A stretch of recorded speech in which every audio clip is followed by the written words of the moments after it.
When news broke last September about Diddy's arrest, Katt Williams reacted quickly. He posted an edited image on Instagram, blending Diddy's mugshot with a famous movie scene, and added a bold caption suggesting Diddy might start talking to protect himself. The post went viral. Many fans online echoed the same idea. If anyone would cooperate to save himself, it would be him. But Katt didn't stop there. In older podcast interviews, he had already mentioned several big names like Tyler Perry, Ricky Smiley, Steve Harvey, and Ludacris. At the time, people thought he was just taking playful shots.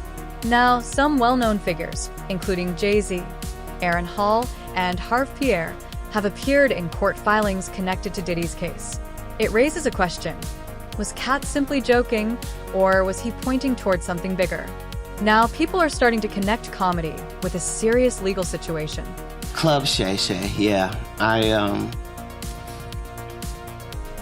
I was trying to do something there that hadn't been done. I thought that I had figured out the algorithm mathematically, and I thought that I could show that. And when I wrote it out to kill the careers of the people I was talking about, right?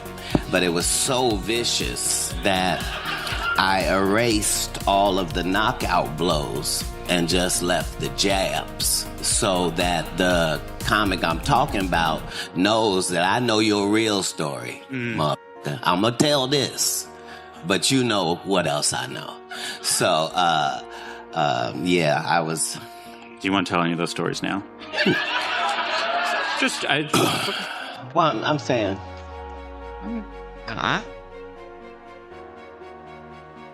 Just to protect my integrity.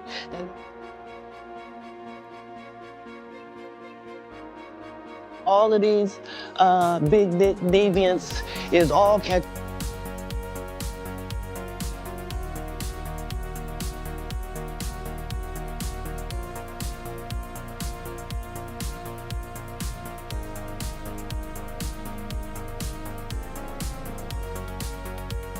So Katt Williams said it. The lawsuit started coming out right after he said it, and he said all would be exposed. He heavily implied, and this is again an allegation, that Lucien Grange was having some sort of a homosexual relationship with Diddy.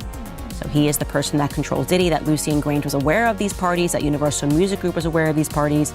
Essentially, that Diddy is the thug and the gangster working on behalf of Lucien Grange. They did not know that he was reporting them. I mean, when I read through that lawsuit, Rodney made it very clear that he had hidden cameras. And if you are a person like LeBron who says ain't no party like a Diddy party, you've got Ashton Kutcher talking about what happens at Diddy parties stays at Diddy parties. And finally you learn via the press that actually Diddy has been collecting evidence on all of you and you don't know where those tapes are.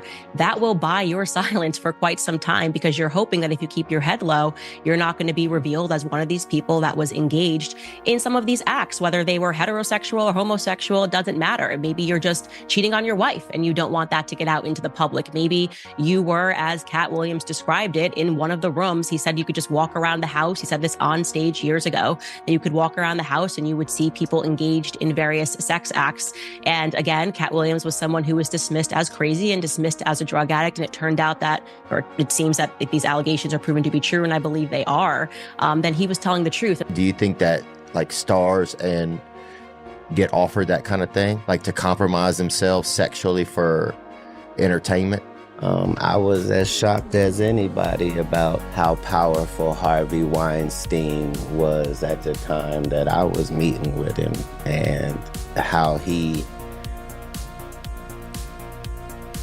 could not be told no. You follow what I'm saying? They'll figure out some way. Right, so I thought that didn't apply to me because I don't care about nothing but bitches and good business, right? In these scary situations, I don't even leave it up to me. Like, I'm gonna do what the superhero would do in this part of the movie, regardless. That's a good way to think about things in general. Yeah. What would the superhero do right now? Katt first spoke about Tyler Perry. On the surface, it sounded like regular comedian humor, teasing Perry about his acting roles. But behind the laughter is a lesser-known detail. Early in Perry's career, when he was producing independent films, support reportedly came from Diddy's team. There were premieres arranged in major cities and industry backing that helped those early projects gain attention. Those details were never major tabloid headlines, but they appear in business records tied to films like Diary of a Mad Black Woman and Medea's Family Reunion. Whether openly discussed or not, Perry's early rise appears to have crossed paths with Bad Boys Network.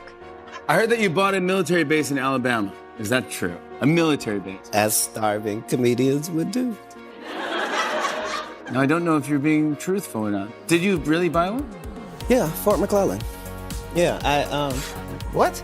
because the reason why like my life works in golf and off the golf course is because I follow instruction well, right? So if I see somebody do a good job, I just want to do a good job. Yeah. I'm going to follow the example. Yeah. Right? So Tyler Perry got a military base. That's correct. Made it into a movie studio and started making movies. Katt Williams. Bought a military base. Are you making movies? I'm not wearing dresses. Making movies. You're missing the point. At what point in Tyler Perry's career was he Samuel L. Jackson or Denzel Washington? Which are the only two black men I can think of that never had a dress on. Yeah, but I don't think it's about At what point, it is about that. It is about that because he's the only black man that we already established has $1 billion for making movies. He's the only black man with his own studio, but he's also putting out material where he got a goddamn dress on every year.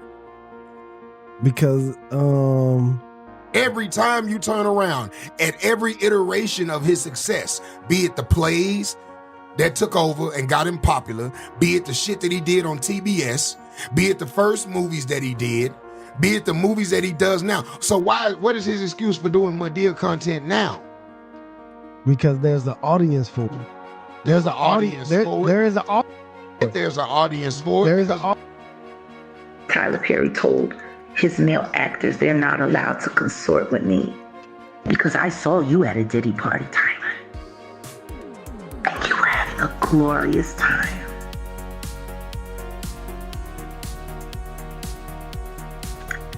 I spent a lot of time in Miami and I snuck around Star Island quite a bit.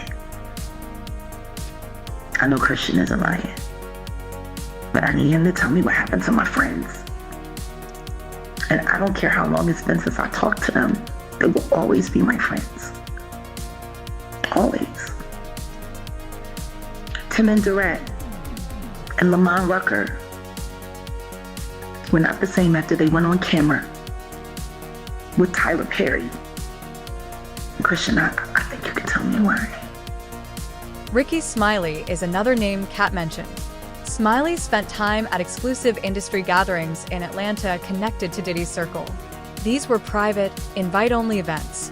From there, Smiley built relationships that helped him move into radio and eventually television. Katt joked about Smiley's onstage persona, but his deeper point seemed to be about how industry connections can shape careers long before someone becomes widely known.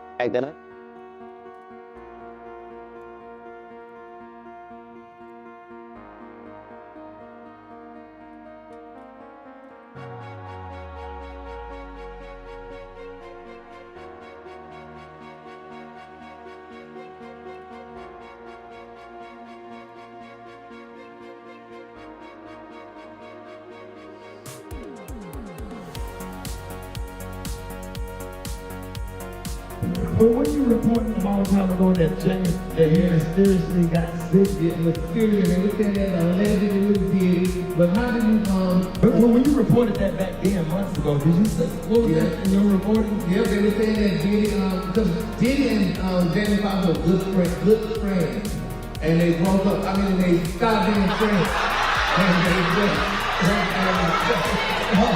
And no, we're not doing no.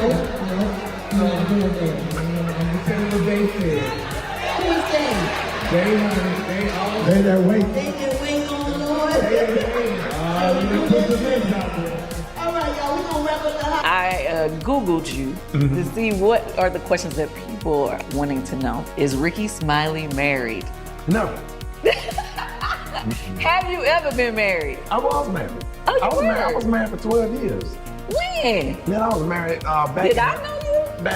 Back in the 90s. I think we probably had met and had been around each other, but my ex-wife, we are still close. She's a flight attendant for Delta. Oh, okay. And we was married. We was young, and I was married for 12 years. Wow. I had a beautiful. She's beautiful. And y'all broke up after 12 years because... Comic View, I started doing Comic View when the streets started hitting. Oh, no! If these connections surprised you, let us know your thoughts. Which name stood out the most? Who do you believe will respond publicly? Share your opinion in the comments, like the video, and subscribe so you don't miss future updates as the story continues to unfold. Thanks for watching.